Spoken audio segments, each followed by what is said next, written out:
We have just entered 2011 in our calendar, but who developed the calendar and when? Emma Ecott is in her second year at Swansea University studying the ancient history, and as part of her course she has learned about the development of the calendar. I believe that calendars were first used a long time ago. When were they first known to be developed? Many different civilizations developed the calendar independently, but all knew that a year was approximately 365 days. One of the first calendars was devised by the Egyptians and was based on the moon, but it was unable to predict when the Nile was going to flood. But in 4236 BC, the Egyptians noticed that a star called Sirius could be seen before sunrise a few days before the Nile flooded. The Egyptians at this point began to use the solar calendar based on the sun rather than the moon. The Babylonians, in about 3000 BC, kept in step with the lunar year and alternated between months of 29 and 30 days. This meant that every 8 years, 3 extra months were added, with the king adding more as required.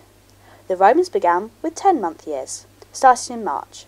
Notice September 7, October 8, November 9, and December 10.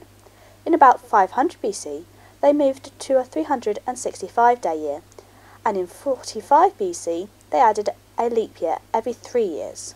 By 8 BC, they realised their mistake and began the 4-yearly leap years we still use today. Why do different months have different numbers of days?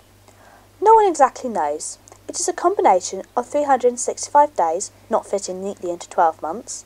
Calendars began by using the moon, not the sun, and may be due to certain Roman influential figures, namely Julius Caesar and Augustus, wishing to have extra days in their months, July and August.